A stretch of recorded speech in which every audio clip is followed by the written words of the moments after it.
Fala pessoal, aqui quem fala é o Cristiano Bem, eu sou host do nosso videocast, o ACXcast, o videocast da comunidade Amigos do CX. Hoje a gente tem uma dupla de convidados aqui para a gente falar um pouco sobre experiência do cliente, estratégia e muito mais. De um lado, eu tenho aqui o Thomas Duarte, que hoje é sócio-diretor da Index, ele foi cofundador da TrackSale, né? E CEO da TrackSale. Agora a Index e a Track fizeram um M&A, né? Fenomenal aí. Muito legal, a gente fala um pouco disso também. Thomas, super obrigado por ter vindo aqui. E também a gente tem a Juliana Locke, que é VP Global de Clientes da WellHub, liderando a experiência de usuários em mais de 11 países e trazendo um olhar estratégico sobre escalabilidade, cultura e inovação, que também é ex-Amazon, né, Ju? Sim. Legal. A gente vai falar sobre presente e futuro, grandes desafios da experiência do cliente. Então prepare-se que essa conversa vai ser muito rica aqui, que a gente tem esses dois especialistas aí que tracionam, né, experiência do cliente nos seus dia a dias e aterrizam isso, né? Então sejam bem-vindos aqui para esse papo. Prazer em recebê-los aqui no ACX Cash. Prazer é meu. Obrigadão. Obrigado, Cris. É um prazer estar aqui novamente no ACX. É a segunda participação. Exato. A terceira a gente Já manda o já. Pix. Não, mas obrigado. É uma honra estar aqui com você. Pô, que legal, cara. Eu fico muito feliz e até aproveitando aqui, recentemente teve, né, o M&A de vocês aí, que a gente estava conversando, que foi um processo aí de algum tempo, que vocês já estavam conversando, a Track e a Index. E, cara, como empreendedor, eu fiquei muito feliz em ver duas empresas brasileiras, né, que estão tracionando soluções muito legais no mercado de gestão de experiência. Uma, tanto por ser empresas brasileiras, mas também por estar levantando a bandeira aí do Brasil em outros mercados, como a América Latina, levantando essas soluções. Cara, fala um pouquinho num aspecto, como que foi isso e quais são os próximos passos agora? Legal.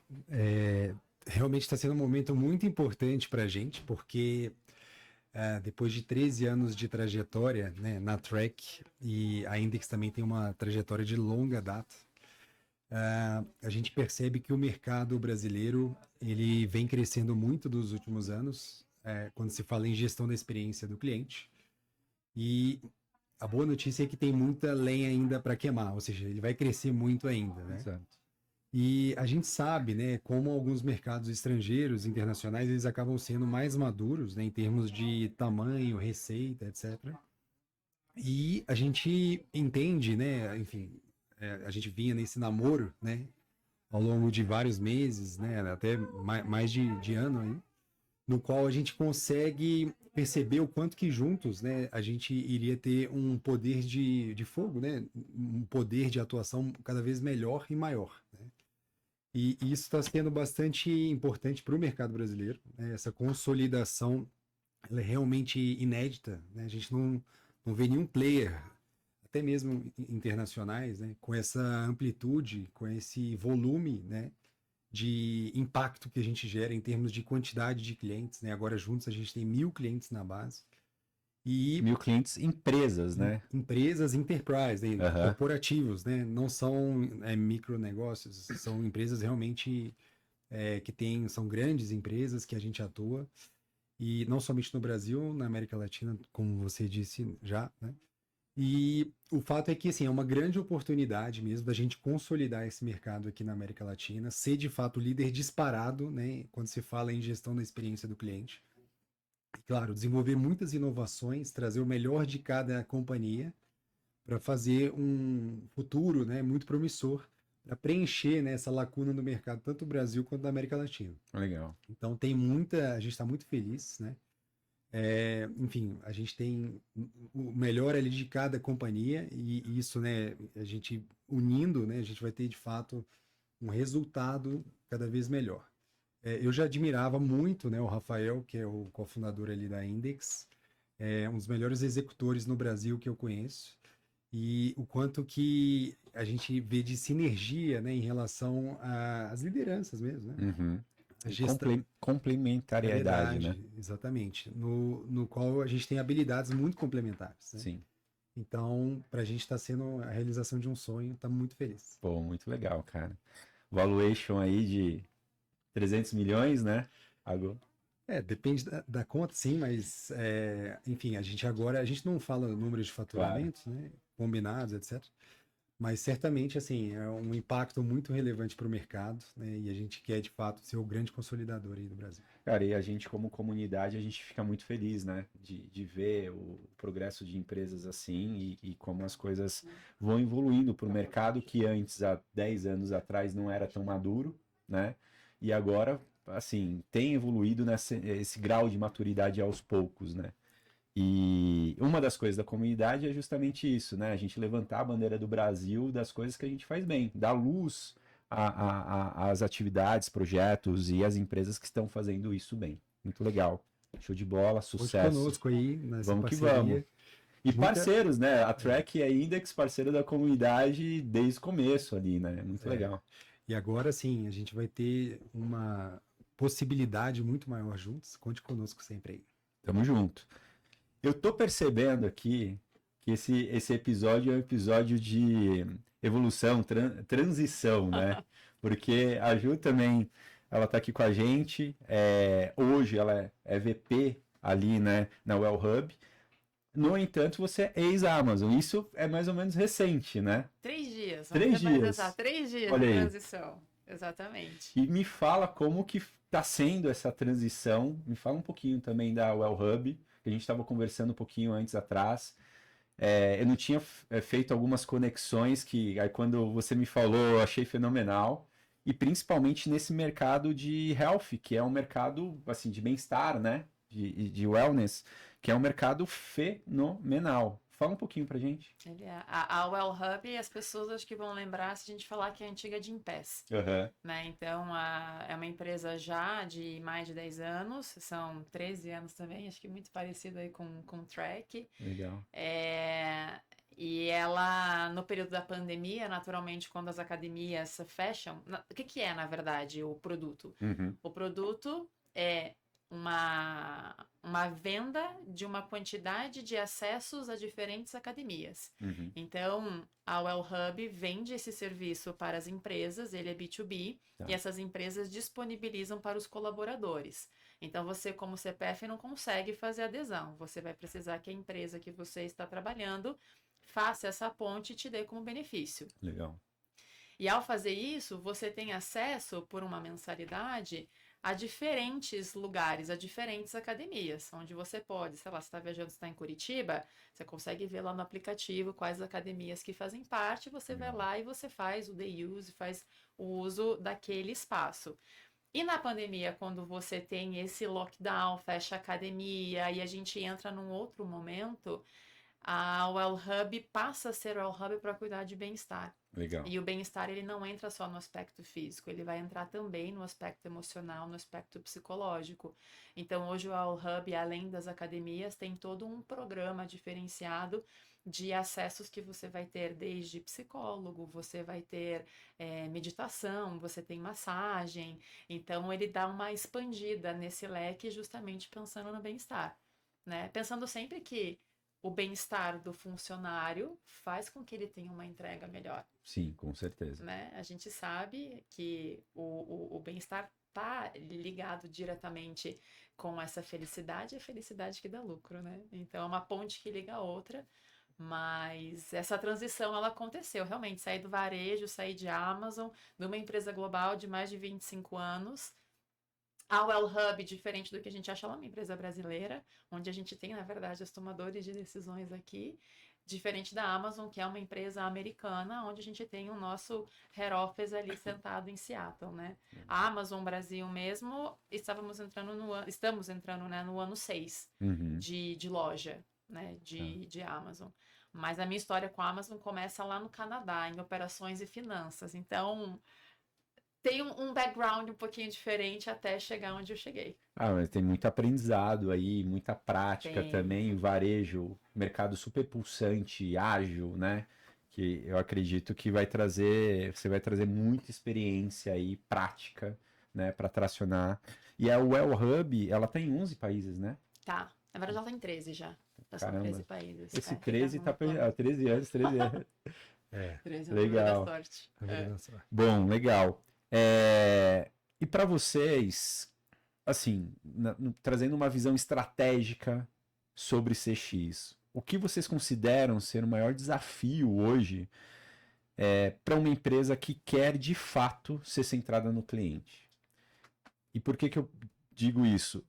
Tem várias pessoas que estão nos assistindo hoje que a empresa, ela, assim, às vezes ela está numa maturidade muito avançada, então, legal, já entende o valor de por que colocar CX como investimento dentro do negócio, mas a grande maioria das empresas ainda são empresas mais tradicionais que estão ali, né, no tracionar de começar a fazer algumas ações de CX, tem algumas pesquisas, tem algumas coisas.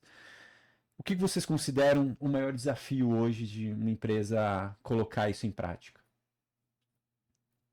A gente fica com dois assim, a gente sempre se olha assim, né, para saber quem vai primeiro, mas naturalmente, mesmo eu estando anteriormente numa empresa que é muito focada no cliente, ela é conhecida por esse foco no cliente, e em conversa com outros colegas, com outras pessoas de diferentes mercados, de diferentes empresas, acho que a principal dificuldade ela entra em por onde você começa. E Sim. o por onde começar, ele tem que ser o olhar do cliente. Você tem que partir do ponto de princípio de e se é a famosa cadeira vazia do Jeff Bezos na sala de reunião. Uhum. E se o cliente estivesse aqui, o que ele falaria? Porque tem muita coisa que a gente faz e está envolvido no dia a dia que ele é muito orientado para o resultado do negócio. Sim. Mas o quanto isso vai agregar ou vai ser bom para o cliente, às vezes a gente acaba não colocando em conta. E depois que você lança, talvez você não tenha o sucesso daquele produto lançado porque nunca olharam para essa perspectiva. Eu acho que essa é uma, é esse olhar centrado de fato, começando pelo cliente, a partir de lá trabalhar internamente. O outro é uma comprar a ideia, e não é a ideia, né, mas é o fato de que CX dá lucro, dá ROI. Uhum. Exato. Ele não é um custo. E você sair dessa mentalidade de custo para receita, para lucratividade, é muito difícil. E ela começa com um buy-in que você tem que ter sim da alta liderança. E todos os processos e a cultura da empresa, elas têm que estar conectadas nisso. Legal. Então, acho que esses são alguns dos desafios assim mais macros, que eu acho que seriam os pontos de partida, esses 2 ou 3, assim, para começar de fato a pensar e ter um plano estratégico. Perfeito. Olha, recentemente eu estava visitando uma empresa e a gente estava numa roda com várias lideranças, né? E a gente estava falando de um projeto sobre métricas de cliente, etc. E olha só o que aconteceu. Estou trazendo esse exemplo para ilustrar o quanto que é a realidade que a gente vive, né? A gente falando sobre a implementação de alguns indicadores que vão atender algumas crenças da empresa, que muitas vezes estão expostas nas paredes ali, como o cliente no centro, etc. Mas, um belo momento da reunião, né, um dos diretores, né, ele chega e fala assim, olha, isso tudo que vocês estão falando é muito importante, mas, porém, Entretanto, o que a gente está fazendo aqui hoje é por causa de duas coisas. Primeiro, para a gente atingir um padrão que é exigido por uma regulamentação. uhum. E a meta é atingir essa regulamentação e não importa muito o resto. Uhum. Em segundo ponto, é que a gente precisa de bater o indicador, a meta, em virtude da participação nos lucros e resultados que nós teremos ao final do ano. Uhum. Que isso representa na prática, né? Representa que, às vezes, as companhias criam mecanismos que têm até algum tipo de dado, indicador de cliente, mas não pensando no cliente de fato, pensando simplesmente no aspecto econômico próprio, né, no bolso ali no final do ano, ou por uma obrigação que eles nem entendem muito bem por que que existe, né? Uhum. Então, assim, esse exemplo ele mostra um pouco que a gente vive, essa é uma dificuldade, né? O cliente, ele não existe um interesse genuíno de fato, principalmente da alta liderança, mas as grandes metodologias e, enfim, mecanismos criados, né, ao longo dos últimos anos, eles acabam gerando um tipo de busca ali, na verdade, uma forma de controle que tem, às vezes, uma boa intenção, mas se tornaram ineficientes em virtude de não entender o que realmente está por trás dessa estratégia, né? Uhum. Que é, numa visão de longo prazo, entregar valor para o cliente de maneira consistente, né? Porque o que acontece? Se essa empresa, por exemplo, né, que eu estou trazendo aqui, ela, numa visão de longo prazo, ela tem concorrentes entrantes, que tem uma lógica de olhar para o cliente com muito mais interesse e resolver os problemas dos clientes, ela irá perder, a primeira, irá perder mercado com muita velocidade. Sim. Muita velocidade. Então vai influenciar na fatia de mercado, né, no market share. Uhum.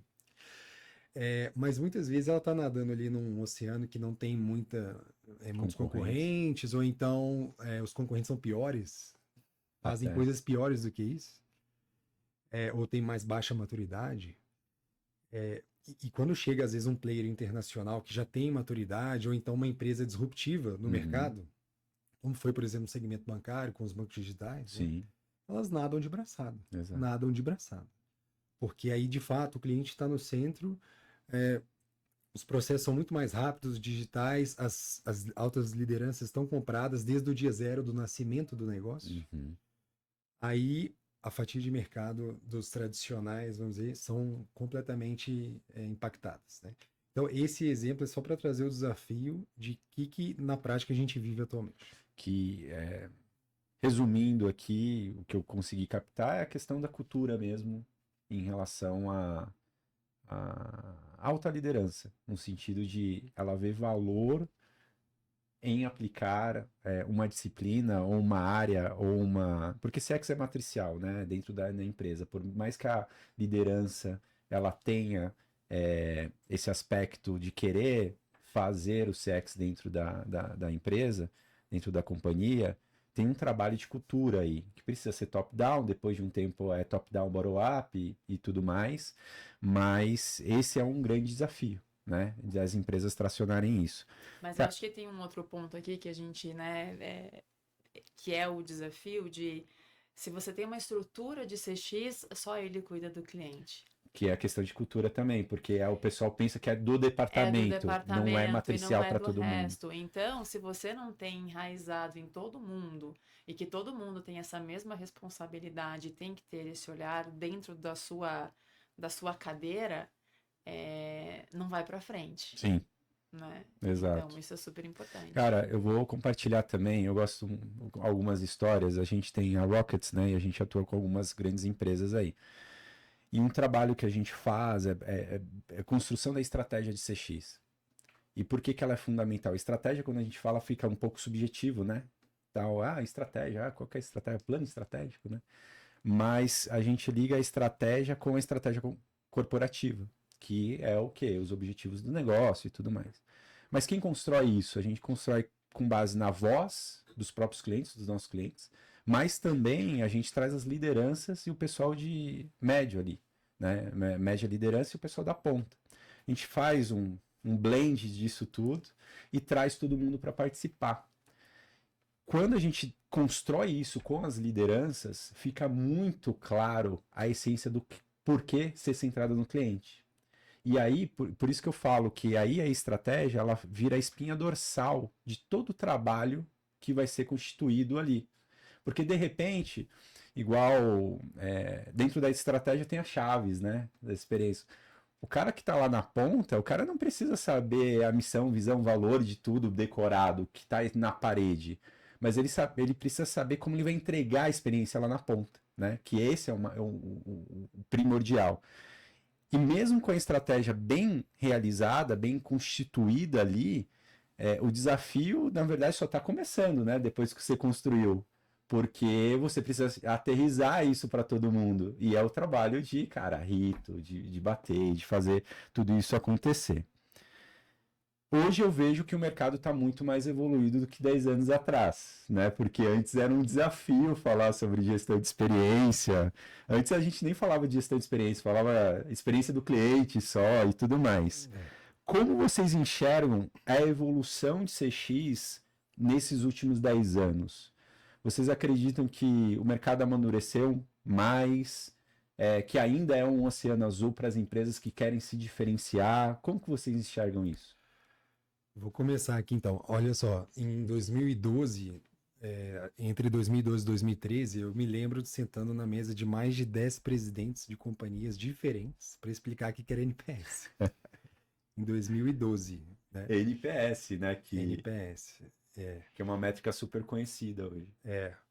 Hoje, essas mesmas pessoas estão nos eventos levantando prêmios de NPS, né, com orgulho, né, e às vezes com, enfim, também não tem tanto respaldo, assim, não sei, enfim, às vezes não merecidamente também. A gente tem muita métrica de vaidade também, esse é o problema. É muito o quantitativo menos qualitativo ali. Exato. Mas, pelo menos eles sabem o que é NPS agora. Mas o ponto é, assim, falando de maturidade, né, a gente tem que escolher uma tese de maturidade, né, um modelo para a gente balizar ali o que realmente é maturidade ou não, né? Mas em regra, sim, a gente vê essa evolução em termos de conhecimento, engajamento cultural, a parte de indicadores, né, jornada do consumidor. Além da jornada, a gente também olha, né, alguns processos de atendimento, etc. E muitas vezes as tecnologias por si só já ajudam a trazer maturidade com mais velocidade e, enfim, elas empurram a maturidade ali para dentro da gestão, né? Uhum. E as inovações acabam ancorando o comportamento do cliente, que depois forçam a ancorar a gestão das companhias, né? E o ponto importante sobre maturidade é que o timing sobre ou seja, o timing que a gente vive agora, ele ainda é um timing para a média brasileira, que não é 1.0 mais, é um 2.0, mas numa escala potencial de 5, né? Na verdade, sendo mais claro, a gente faz uma matriz de maturidade que varia entre 0 a 6 pontos. Todas as empresas que a gente rodou na vida, né, a maturidade média do Brasil está entre 2 e 3 pontos. Ou seja, metade do potencial, né? Considerando o estado da arte da gestão da experiência do cliente. Né? Então, tem muita oportunidade ainda. Né? Por exemplo, a IA, que entrou agora, é um fator que empurra, é um gatilho ali muito importante que empurra a necessidade, ajusta, na verdade, a matriz de maturidade por vários aspectos, né? Porque muitos processos ali que demonstravam maturidade, às vezes podem ser incorporados por IA com mais velocidade, por exemplo. Sim. Então, novamente, uma tecnologia, uma inovação, exemplificando, né, as IAs generativas, GPT, etc., que influenciam de uma maneira mais rápida e automática a evolução da maturidade do mercado. Legal. Ju, o que você acha? Ele fala tudo, né? Depois desse bem compilado, assim, mas o mesmo nível de maturidade que acontece na empresa precisa entender o cliente, em que momento que ele está e quem é teu cliente, para você conseguir, de fato, casar esses dois, né? Sim. Não adianta a gente falar tanto desse nível de maturidade interno se você não entender o teu cliente, o que ele está esperando, como ele quer ser comunicado, como ele quer ser trabalhado, como ele quer ser avisado. É diferente de você, de repente, vender para o meu pai e para minha irmã. Exato. Meu pai tem uma expectativa completamente diferente. Então, ao mesmo tempo que a gente pensa nessa maturidade interna, ela tem que acompanhar com conhecimento, de fato, de quem é o seu cliente, que persona que ela é, como ela se comunica, né? Essas coisas de pro meu pai não ia funcionar tão bem, não. Ele ia achar bacana, mas ele não ia saber utilizar. Sim. Né? Então, você também tem que pensar muito nisso, como você organiza todos esses processos para você conseguir atingir. Legal. Eu acho que tem uma visão aí também, eu sempre falo que tecnologia é habilitador para você fazer alguma coisa, né? Antes você tem que saber o que você vai fazer com aquela tecnologia para você como empresa, conseguir tracionar a melhor solução ali, na ponta. E aí, quando a gente vê nesse aspecto das empresas, eu vejo que tem empresa que tem um DNA para o cliente, mas não sabe como fazer, né? E aí, como o Tomás mesmo disse, né? Putz, a tecnologia entra ali, meio que empurra todo mundo para entender e compreender um pouco mais o cliente. E aí eu vejo que há uma maturidade que vai se ganhando ali, né? O pessoal, opa, tem que entender e tal. Mas eu vejo também que a gente tem empresas muito tradicionais que têm os seus feudos, né? E aí, quando a gente fala de jornada do cliente, a jornada não quer saber se é área financeira ou se é a área de entrega, logística, é a empresa, né? E aí, eu acho que é bem nesse ponto, né? Ao mesmo tempo que você precisa compreender muito bem o cliente, todo mundo da organização, mas você, por outro lado, também tem que criar um fluxo interno que dê uma visão muito clara ali, né? E não ter os feudos ali organizacionais que, isso não é minha responsabilidade, deixa que a área financeira cuida, por exemplo, ou a área jurídica cuida, né? Então, a questão de interna, de ter uma cultura forte, é saber que todo mundo participa dessa jornada do cliente na ponta, né? E que todo mundo age quando tem um problema. O que o cliente espera no final do dia? Que aquilo que você Exato, prometeu seja entregue, ponto. exato. Ele não quer ter O básico bem defeito, feito. o básico bem feito. Ele não quer achar defeito, uma surpresa fora daquilo que você prometeu. Legal. Mas se tem um atrito, ele quer que ele seja resolvido super rápido.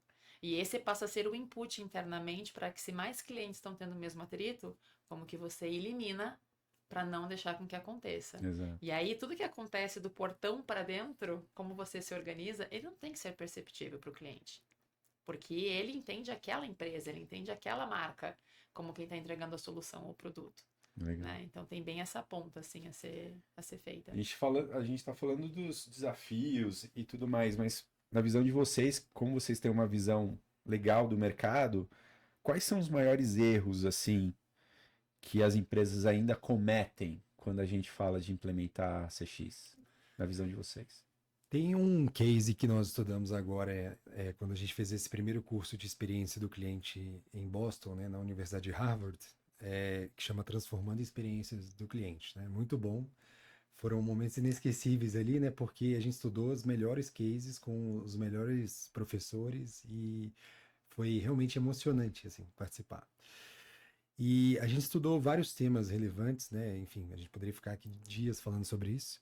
Mas um tema que eu acho que é um erro muito frequente, que ficou muito claro para a gente, é sobre capacidade operacional. Uhum. Quando você tem uma estratégia focada no cliente, né, você tem que entender qual que é a sua estratégia operacional por trás para entregar o prometido, entregar o que você está comunicando com o cliente. E a capacidade operacional, você precisa ter um dimensionamento muito claro sobre o seu poder de resolução, o seu poder de execução, de operação. Porque se você extrapola essa capacidade operacional dentro de casa, é um dos primeiros erros mais frequentes que os clientes irão perceber isso, né? Porque a gente estudou um caso de uma empresa de trem-bala do Japão, chama Tessei, e as equipes tinham metas muito desafiadoras que nunca conseguiam cumprir, né? O staff da empresa, ela tinha que fazer limpeza dos trens lá em 7 minutos.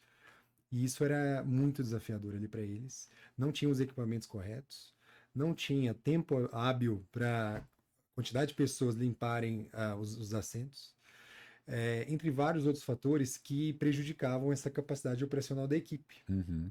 Resultado: muitos acidentes de trabalho, né? Muitos clientes reclamando também. E quando eles fizeram um ajuste da capacidade operacional, trouxeram também transparência operacional, mostrando o quanto que ali essas equipes estavam trabalhando, ajustaram, né, a eficiência ali dessas equipes, mudou o jogo, né? Mudou o jogo, porque assim, as equipes começaram a trabalhar mais felizes, o resultado veio, né? Esse dimensionamento da capacidade operacional corrigido e também os equipamentos utilizados, vamos dizer, alguns dos exemplos ali, foram ajustados, as equipes começaram a trabalhar mais felizes, darem mais o sangue, os clientes começaram a perceber isso, o esforço que a equipe estava tendo e o quanto que o resultado estava sendo positivo. E no final ali, eles ainda faziam um gesto de agradecimento para os clientes, que também era super reconhecido, novamente, transparência operacional. E a empresa mudou da água para o vinho, né? Então, assim, capacidade operacional e transparência operacional, muito importante você ter consciência do quanto que isso está dentro da sua realidade. Uhum. Senão vai gerar um super estresse com a sua estrutura interna que vai prejudicar a experiência do cliente. E até adiciono um ponto, né? Não só desse case, mas do próprio viver. Quando a gente até comentou aqui um pouquinho da quem é responsável pelo cliente, era de CX ou não. Nesse case, eram justamente as pessoas que faziam a limpeza, que estavam na ponta, que tinham que fazer esse trabalho, que começaram a trazer sugestões de melhoria Legal. dentro do trabalho e elas passaram a colaborar com essa estratégia. Uhum. E quando você tem essa inclusão, você está dando autonomia, voz, reconhecimento e motivação. E você faz isso de uma maneira que a pessoa ela se sente responsável pela entrega que ela tá dando e ela vê o cliente feliz, vê toda.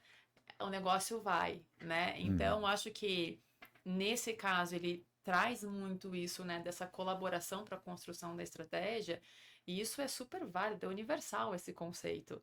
Não adianta uma área de CX implementada, muito alinhado com a liderança, falando que vai ter, vamos mudar a cultura, começa a colocar um monte de coisa, mas e quem tem lá na ponta falando com o cliente? Exato. Tem tanta coisa rica que aquela pessoa consegue pegar e contribuir que se a gente não traz, a gente talvez está perdendo uma grande oportunidade. E você não está trazendo de fato essa inclusão de ver o aspecto cliente por todos os Os ângulos. ângulos, exato. Né? Então, acho que é super importante isso, essa contribuição, ter realmente esse canal aberto, e é uma construção de cada um entender dentro do seu papel, né? O que eu sei sobre o cliente que poderia mudar, e a gente conseguir desenhar isso, conseguir implementar, trazendo toda essa transparência operacional, e você se sente parte, você se sente engajado, e naturalmente o cliente percebe. O cliente vai perceber isso. O impacto é evidente ali, né? É. E é legal que traz um nível de engajamento incrível Altíssimo. para todo mundo, né? Geralmente nos programas de voz do cliente, né? A gente sempre foca muito em captar a percepção do próprio cliente ali, mas a percepção de quem está na ponta também é fundamental, porque ela tem a visão do negócio, né? E ela tem a visão do próprio cliente, do impacto que está sendo gerado ali, né? E pensa para o cliente também. Uma coisa é o cliente falar. Exato. Outra coisa é ele perceber que a empresa começou a tomar uma ação, talvez por aquela fala trazida. Legal. Não adianta a gente falar tanto de voz do cliente, ter uma série de dados, ter uma série de informação na mão, se você não faz nada com ela. Exato. É lindo ter em sistema todos esses dados. So what? O que você faz? O que isso vai, de fato, mudar? O que você está alterando internamente para, de fato, conseguir implementar? Eu não estou falando que tudo que a cliente fala tem que ser implementado, Sim, claro. mas existe um bom senso de você conseguir analisar esses dados e ver aquilo que é relevante, aquilo que é comum, aquilo que é uma dor ou aquilo que é uma oportunidade percebida, e você começar a trabalhar. Isso é trabalhar olhando do cliente para dentro. Você conseguir captar e trazer, e você ter a voz ativa de todas essas pessoas da organização para fazer a construção e conseguir fazer essa entrega. Pô, muito legal. E quando a gente fala até dessa questão de medir o impacto real da experiência do cliente nos resultados do negócio, como fazer isso de uma forma prática? Legal, é super desafiador, né? Não Sim. existe nenhuma receita de bolo e tem que ser feito caso a caso. Cada empresa tem um contexto. Cada empresa tem um contexto e a gente até estudou muito, né, um chamado cadeia de rentabilidade em serviço, de lucratividade em serviço, que a gente até ajustou isso para loop em lucratividade de serviço, né? Enfim, é um fluxograma lá de Harvard que demorou 20 anos para ser construído. E para você ter lucratividade e crescimento, você tem que ter clientes leais. Para ter clientes leais, você tem que ter o cliente satisfeito. Para ter o cliente satisfeito, você precisa de entregar valor. Para entregar valor, você tem que ter uma equipe produtiva e um turnover baixo. Não pode ter muita rotatividade. Para ter uma equipe produtiva e baixa rotatividade, você precisa ter uma satisfação do colaborador. E para ter satisfação do colaborador, você precisa de ter um design interno de serviço, né? Assim, uma estrutura interna ali para entregar uma boa experiência para a equipe, né? Então, esse backstage operacional não se fala, assim, claro, ele existe, né? Mas esse desenho e essa conexão até chegar em lucratividade e crescimento não é óbvio, assim, não é, esse framework ajuda muito a entender isso, né? Uhum. Quando a gente começa a entregar valor, né, para o cliente, a tendência é que ele fique satisfeito e dessa forma a gente tem a lealdade e o crescimento e lucratividade. Então, assim, o eixo principal ali está na entrega de valor mesmo, né? E quando você consegue entender que o cliente está percebendo valor nisso, né? Você tem várias maneiras de guiar ali a estratégia para uma rentabilidade mais alta, né? Uhum. Aí, normalmente, assim, eu falo de 4 métodos ali de ROI, né? Que são clássicos, né? O primeiro é expansão de receita, né? Eu invisto na experiência do cliente para aumentar a minha receita. E é muito comum, por exemplo, o NPS. A gente já fez vários estudos demonstrando a correlação da expansão do NPS, aumento de clientes promotores com cross-sell e upsell. Uhum. Todos os clientes que a gente estudou, clientes promotores compram mais de outros produtos, né? Ou do mesmo produto, enfim. Na mesma empresa Na ali, mesma empresa, aumentando... isso. Muitas vezes a gente investe na experiência do cliente para pagar incêndio. Então, eu mudo, às vezes, uma operação de call center, eu mudo um processo para se tornar digital para pagar um incêndio analógico, vamos dizer assim, né? Uhum. Então, isso acaba também trazendo ROI, né? De repente, eu tenho, enfim, um fluxo ali de pessoas que estão tendo um problema que está gerando um atrito, né? Um atrito mesmo. Uma fricção Uma ali. fricção e as pessoas estão ligando demais e isso está consumindo ali, gerando incêndios, né? O terceiro ponto é sobre pensar numa visão de longo prazo, né? No valor vitalício do cliente. É o caso clássico da Disney, né? Ela fala que a experiência do cliente nem sempre tem um retorno tangível e imediato, mas eu invisto na experiência acreditando numa visão de longo prazo para que o cliente tenha uma memória ali, né? Depois de 20 anos ele vai lembrar daquilo e vai voltar lá de novo, Uhum. né?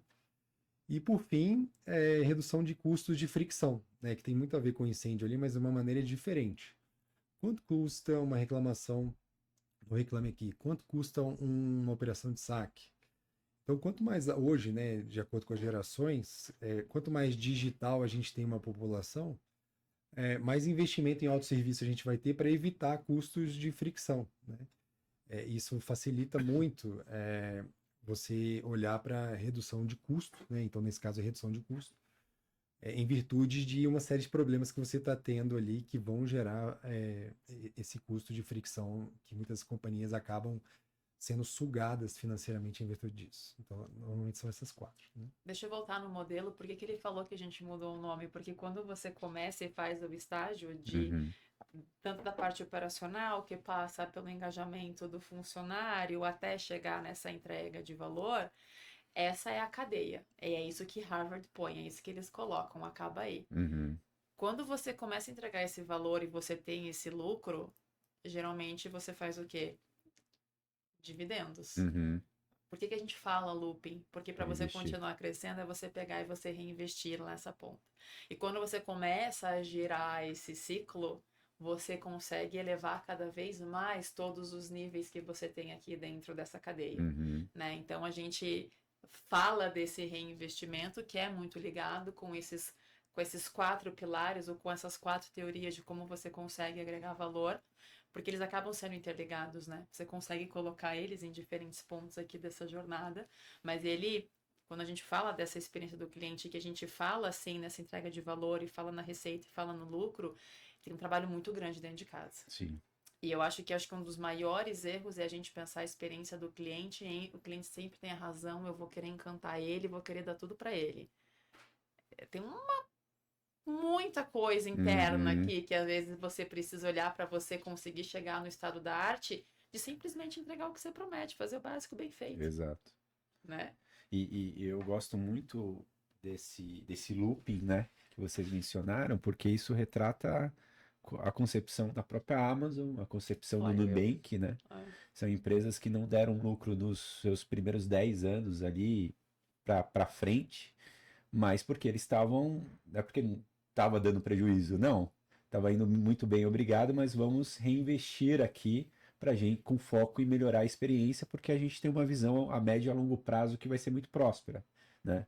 Tem aquele livro As Cartas de Bezos, né? Que ele escreve para Todo os ano. todo Os ano acionistas, né? escreveu para os acionistas ali justificando o tamanho do investimento que estava sendo feito e por que não estava dando lucro, né?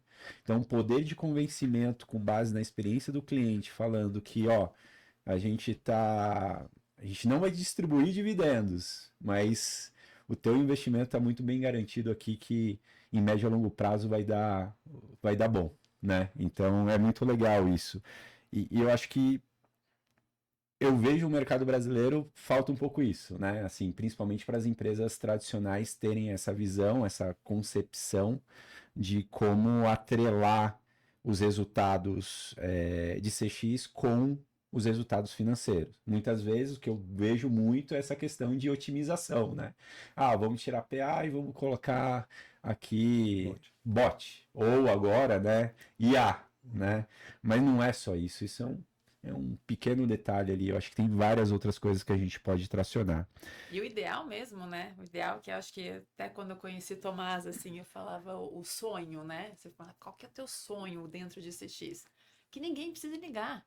Exato. Que a jornada seja tão fluida e perfeita no sentido de que os processos internos estão tão bem organizados, as pessoas estão bem engajadas, elas conhecem o cliente, todo mundo toma ação, que eu estou entregando aquilo que eu prometo. E tem autonomia para resolver. E tem autonomia para resolver. Isso é super importante, ele é fundamental. Então, quando você faz tudo isso rodar, eu não queria que tivesse atendimento. Exato. Né? Talvez um atendimento no futuro teria uma outra cara. O que é? Talvez outras oportunidades que você pode buscar. Talvez um concierge, algo mais ligado nesse exatamente, sentido. mas não para você descobrir que você tem erro. Exato. Isso é informação que o cliente está te dando sem você fazer pesquisa. Exatamente. E se você não consegue utilizar isso que está ali entregue para você, os principais motivos de contato, seja no bot ou no próprio autosserviço, ou seja por chamada, não importa, ele precisou solucionar um problema. Pega e olha com carinho, trabalha internamente para eliminar esse defeito, né? Mas se ele acontecer, tem uma equipe de atendimento super bem preparada para resolver o problema. É igual quando tem uma goteira. Primeira coisa que você faz, você coloca um balde para não espalhar mais a água e ninguém tropeçar. Então, atendimento é isso. Sim. Mas o CX, o interno, tem que fechar, tem que resolver para não ter mais goteira. Eu sempre falo dessa experiência imperceptível, que é a experiência seamless, né, usada lá nos Estados Unidos, que é o seguinte, é como se a empresa fosse um anjo da guarda invisível, que onde que você vai passando as coisas vão acontecendo. Boa. E muitas vezes o anjo da guarda, ele atua antes, né, ele é preditivo. Ele atua antes para que as coisas realmente fluam, né? Então, você pega na própria Amazon lá, vamos pegar o exemplo. Muitas vezes você compra na Amazon e até esquece que comprou e chega o produto na sua casa, né? Eu sempre faço essa pergunta nas apresentações. Porque, assim, às vezes o marketplace, os e-commerce são tão fluidos e simples que, de repente, você está usando como um hábito de consumo e nem percebe que comprou. E vamos pegar, né, o Well Hub, por exemplo, né? Assim, eu boto o cartão de crédito uma vez na vida e esquece. Eu vou botar o rosto na academia e vou passar. Tem que ser isso, né? Então, assim, a empresa, de fato, ela está viabilizando uma experiência muito fluida, muito sem atrito. E isso, uma vez que você não tem problemas, vai ser um hábito de consumo, você não vai tirar o cartão de crédito dali e as coisas vão acontecendo, né? E você vai ser promotor e vai indicar para outras pessoas. Exatamente. Então, acho que você, nesse boca a boca, né, de que Sim. nunca tive e esse é o melhor, né? Esse melhor é o melhor marketing. É o melhor marketing que tem, porque ele é de fato de alguém que vive, que experiencia, né, que tem essa relação com a marca, com o produto, com o serviço e está indicando, né? Sim. Então, e eu vejo, eu tenho trabalhado um tema aí que eu acho que é fundamental, é muito estratégico, que é a nova economia da experiência. No caso das empresas tradicionais, elas têm um motor que o motor é o core business dela. É o que ela faz mesmo, ela faz bem e tudo bem. Só que tem algumas avenidas de crescimento que você pode utilizar e que pode surgir outros motores para tracionar um negócio, que é uma camada de serviço. E essa camada de serviço, ela pode ser até o seu motor 1 em determinado momento. Porque você, nessa camada de serviço, você está gerando ainda mais valor para aquele cliente. Então, hoje, os produtos e serviços, eles estão muito comoditizados, né? Na minha visão. Eu vejo que quando você consegue oferecer uma camada de serviço que gera personalização, uma jornada fluida, que todo mundo está engajado, que você não tem que ligar para a empresa por uma questão de resolver um problema, mas ligar porque você quer adquirir mais coisas, tipo um concierge, né? Cara, esse é o santo grau, né? Mas é lógico, a gente como especialistas aqui de CX, a gente pensa sempre nesse aspecto, mas eu vejo que tem um caminho muito, um oceano azul aí para dar algumas braçadas, né? Nesse sentido. E a gente fala dos processos internos, a gente fala de tudo isso, mas tem uma coisa também que é super importante, que é esse mapa de atributos, né? O que eu quero entregar, Exato. como eu estou me posicionando, e se esse cliente está buscando isso nesse mesmo grau dentro da minha priorização. Né? Não adianta, você não vai ter o casamento perfeito se cada um quiser uma coisa diferente. É natural que a experiência desse cliente, que é uma coisa oposta do que sua empresa entrega, ele vai ser o pior ele vai ser, na verdade, o seu detrator, porque ele vai falar o quê? A experiência não é boa, o produto não é bom, não entrega como eu quero, não é como eu quero. Não tem que ser ele o seu cliente. Uhum. Então é muito importante você ter claro esse teu mapa de atributos, você conseguir pontuar dentro dessa escala o que você entrega primeiro, aquilo que é oportunidade que talvez você precisa melhorar. Você começa a ouvir o cliente, de repente você vê, nossa, a maioria deles aqui eu tô falando de uma coisa que pra gente não era tão relevante. Eu tenho duas opções. Ou eu mantenho como eu quero e não olho para a voz do cliente e começo a filtrar, ou eu ajusto, ou eu começo a dar importância e trabalho internamente para eu conseguir captar mais clientes. Né? Então, esse casamento também é super importante para você falar da satisfação do cliente baseado no valor que você quer entregar e naquilo que você está querendo fazer. E tudo internamente é baseado, né? Todos os seus processos, procedimentos são baseados nesse teu mapa de atributos, na sua entrega. Muito bom. É muito melhor, né, você... Porque assim, por que a empresa existe, né? Para resolver o problema de alguém. Exato. Ponto. Pode ser até a realização de um sonho. O fato é que você pode resolver o problema de alguém com um produto tangível, um produto, enfim. Mas o serviço, ele acaba... Por que, né, cada vez mais a gente está numa vida life as a service, né? Tudo se tornando serviço. Porque você consegue, além de entregar o produto por si só, você consegue direcionar, né, um relacionamento, uma jornada para resolver o problema e não simplesmente para ter algo. Enfim, o produto ele tem suas limitações nesse aspecto, né? Sim. Porque o produto pode, enfim, falhar, pode ter uma série de problemas e o serviço, para manter o produto entregando valor ao longo do tempo, ele acaba sendo muito complementar nesse sentido. Então, o serviço, você consegue penetrar ali na solução do problema com muito mais precisão. Essa é a visão. Legal. E quando a gente fala do papel da liderança, na visão de vocês, qual que é o papel da liderança para garantir que essa experiência do cliente, ela realmente esteja no centro de toda a estratégia da organização? Fundamental. Ponto. Precisa Precisa. estar nem engajado, eu falo, né? Tem que estar imersa ali mesmo. Tem que ser uma convicção, tem que ser Convicção. de fato, genuinamente do interesse dessa gestão, dessa liderança, em querer ter esse olhar, em querer ter esses processos, em querer ter essa cultura e viabilizar que tudo isso aconteça.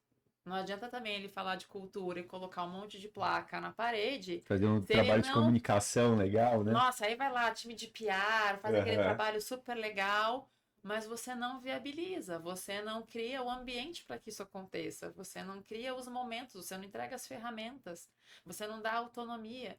Então, é uma mudança de mentalidade, começa muito pela mentalidade, pela crença, mas ela tem que ser executada, entregando todas as ferramentas para que isso de fato floresça e aconteça. Ela tem que ser vivida e revivida. Ela tem que estar no discurso, ela tem que estar nas reuniões, ela tem que estar viva. Senão Senão não acontece. não acontece. A liderança, a alta liderança que seja, ela é o exemplo, né? Uhum, E é o espelho, assim, as pessoas vão fazer por imitação mesmo. exato. Eles vão repetir o que as pessoas líderes estão fazendo, né? Então, assim, se você tem um comportamento que não reflete um modelo de gestão, que é o modelo de gestão centrado no cliente, o seu negócio realmente não vai ser centrado no cliente, porque você tem um comportamento que será imitado e que não irá trazer esse resultado esperado. Só que o modelo de gestão centrado no cliente hoje é o principal modelo no mundo, assim. Tem uma pesquisa da Anshan recentemente, 1 trilhão de PIB no Brasil, quase 1.000 empresas pesquisadas. E o foco no cliente é o principal estilo de liderança hoje de 1 trilhão de PIB no Brasil. Então, por quê? Porque dá resultado. Exato. E assim, o segundo modelo é o modelo focado em resultado. Eu digo assim, o foco do cliente vem antes do resultado. Sim. O resultado vem porque você foca no cliente. Exato. E então, se você não é o espelho, né? Se você não é o exemplo para esse modelo que dá resultado, aí você vai desandar tudo, né? Cara, e eu vejo que esse é um dos grandes gargalos hoje aqui no Brasil em relação a tracionar um programa de centralidade no cliente dentro das organizações. Por quê? Às vezes tem um engajamento da liderança. Sim. Ele patrocina, se envolve ali com as ações. Mas você falou algo bem interessante, que para a experiência realmente ir lá para a ponta, você tem que ter um backstage operacional fluido ali. E isso não é fácil de fazer. Por quê? Você precisa tomar algumas decisões que são muitas vezes desafiadoras e num primeiro momento tem que encarar isso realmente como um investimento. E às vezes até corte de algumas coisas, né? Então é realmente uma decisão muito estratégica. Eu penso aqui até trazendo o case da Adobe, né? Quando ela saiu de on-premise para SaaS, né?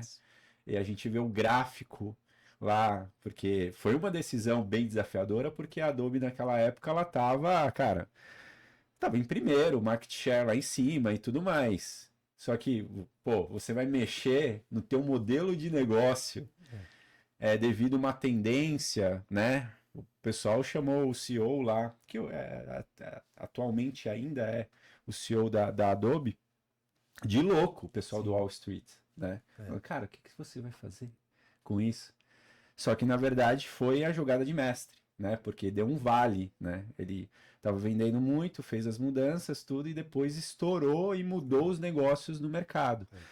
Então, o líder realmente ele tem que levantar essa bandeira e realmente eu acho que não só patrocinar as ações de cultura, mas principalmente esse backstage operacional. Gostei desse termo, hein, Tomás? Sim.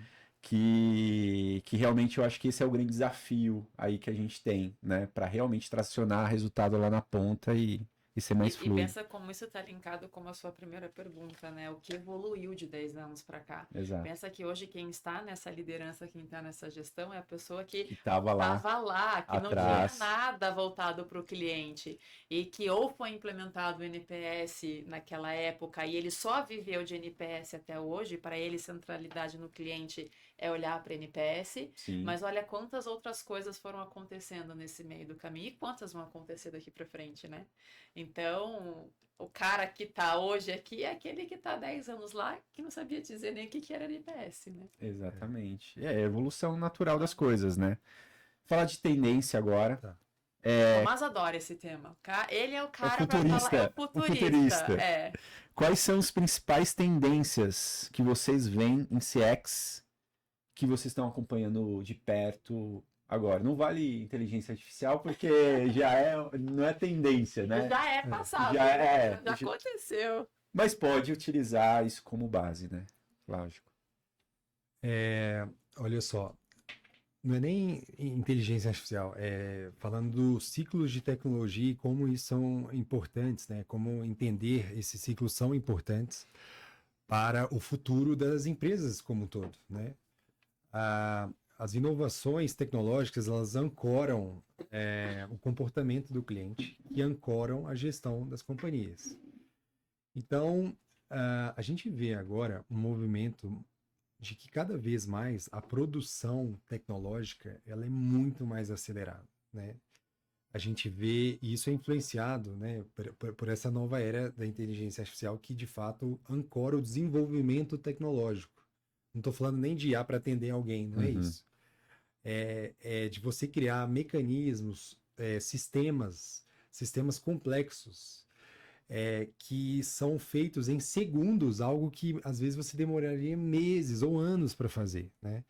Então você consegue criar softwares, aplicações tecnológicas, análises com muita velocidade, né? E assim, às vezes a gente demorou 10 anos para construir um modelo de negócio, uma empresa que pode ser criada agora em segundos, né?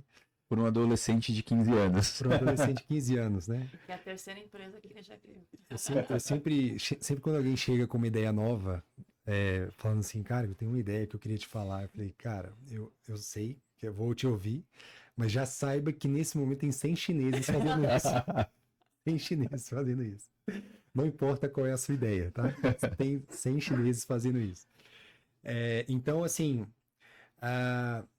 é até difícil prever, né? Porque a gente tem cada vez tanto mais facilidade e muitas ideias, de fato, ficavam ali guardadas por falta de capacidade de desenvolvimento tecnológico. Agora, isso não está sendo mais um problema, né? Claro, a gente está num primeiro estágio disso, mas a gente sabe que vai chegar um modelo perfeito ou quase perfeito em pouco tempo. Esses ciclos estão cada vez mais rápidos também, né? Não, antes a gente demorava 50 anos para mudar uma tecnologia, caiu para 20, caiu para 10, caiu para 5, hoje talvez está em 2 ou 1 ano, você muda um mercado inteiro em virtude da aceleração do desenvolvimento tecnológico. Então, assim, é até difícil prever o futuro, de fato. Mas não é à toa que eles falam, né, que em breve sai o primeiro unicórnio de uma pessoa só. Uma empresa de $1 bilhão que foi feita por uma pessoa só. Com várias áreas criadas. Então, assim, essa é a tendência, né? Aceleração do desenvolvimento tecnológico. Teve um evento agora em São Francisco, na Califórnia. Antes, os sprints das empresas de desenvolvimento era de, às vezes, 15 dias, 30 dias ou um trimestre que lançavam grandes funcionalidades. Agora é semana. Uma semana você lança um recurso novo, né? Então, o resultado disso para o cliente, essa aceleração do desenvolvimento tecnológico, é que cada vez mais a gente tende a ter mais velocidade em novos recursos, que serão úteis para resolver problemas. Então, às vezes, você tem uma companhia aérea que você não conseguia, às vezes, resolver um problema com ela, porque, sei lá, remarcar um voo, cancelar um voo, alguma coisa assim. Agora ela consegue desenvolver isso com muito mais velocidade. A própria personalização, que é algo que ficava muito da boca para fora ali, as pessoas nunca conseguiam implementar. Isso agora, você tem, com a aceleração tecnológica, você tem a possibilidade também de desenvolver cada vez recursos que permitem a personalização com muito mais velocidade. Aí a gente, de fato, tira isso da boca para fora, né? Claro, empresas como a própria Amazon já faziam isso com maestria, né? Mas isso para o nível médio ali das empresas, isso pode se tornar uma realidade com mais velocidade. E também, assim, a qualidade dos atendimentos, né? Eu me lembro isso tem até um lado inverso, olha só. Me lembro um caso de uma empresa que colocou uma câmera para controlar os atendentes dentro de um estabelecimento comercial físico. E toda vez que entrava um cliente e a pessoa não estava ligada, ela mandava um alerta no relógio, o relógio tremia, né? E a inteligência artificial era tão eficiente, que as pessoas do time de atendimento começaram a burnoutar, estressar. Porque, assim, elas pareciam robôs, né? Deveriam parecer, humanos que deveriam parecer robôs, né? Então tem o lado oposto também, né? Ou seja, a gente vai chegando no momento que a gente vai desenvolvendo tanta tecnologia para ganhar eficiência. Só que isso pode ser até humanamente impossível de executar, entendeu? Sim. Então, assim, esses ciclos que a gente tem que ficar muito atento, porque isso é de fato transformador e isso vai disruptar vários mercados em curto prazo, né? O próprio Bill Gates recentemente fez uma declaração super... Falou que em 10 anos os médicos e professores não precisam, na verdade não precisam, serão substituídos pela inteligência artificial. Cara, isso muda, quebra a nossa forma de pensar, né? Não sei se vai ser assim de Não, fato, mas e todo um ecossistema que trabalha em relação a isso, né? exatamente. Porque escola, né? Sim, sim, É, sim. todo esse ecossistema de negócio. Aí não, putz, vamos aprender com inteligência artificial para a gente conseguir tracionar e avançar isso mais rápido. Sim, E tem coisas que ficam, né? Tem Sim, coisas que isso pode falar e claro. pode ter uma aderência, ou seja, o cliente vai gostar e vai querer Sim, ter, ou ele vai experimentar, durou 3 meses e já tem uma outra coisa, né? é, Então, acho que se você não ter essa flexibilidade, conseguir se adaptar nesse ambiente, sem perder o que é o teu core, porque senão você vai viver o tempo todo brigando com você mesmo, você tem que mudar daí sempre todos o seu mapa de atributos, seus processos internos, você não vai conseguir acompanhar essa velocidade, não sim. é sustentável, né? Então vão ter muitos experimentos, eu diria. Ó, eu acho que a gente tem que marcar um outro papo, Vamos. porque ficou curto esse episódio. A gente tem que fazer um episódio mais longo aqui para a gente tratar de outros assuntos também. Eu acho que vai ser muito legal. Eu queria agradecer a presença de vocês aqui hoje, mas antes de tudo, manda um recado para quem está nos assistindo, Tomás, também, Ju. Que dica vocês dariam para quem está nessa área de CX ou para quem está querendo ingressar para essa área? Vamos falar que a gente tem um curso, né? Acho que a É gente verdade. fizemos juntos um curso. Acho que a nossa ida para fazer esse curso de Harvard, ela uniu essa vontade. Acho que ao mesmo tempo que a gente se conheceu com backgrounds diferentes e a gente pega uma metodologia super para frente, super avançada e a gente desenvolveu o nosso Customer Strategy, é um curso que a gente já fez a primeira turma agora em julho, estamos já caminhando para fazer a segunda, onde tudo isso que a gente falou e traz aqui de uma maneira que é aplicado para toda e qualquer empresa. Legal. Eu acho que ela não é nichado, são teorias que a gente consegue aplicar, que ele é voltado para processos internos, ele é voltado para esse mapa de atributos, é voltado para entender o cliente, como você está estruturado, a cultura, se os líderes têm esse buy-in, se você vê elementos na tua cultura, nos teus processos que são voltados para o cliente, enfim, todo esse resumo.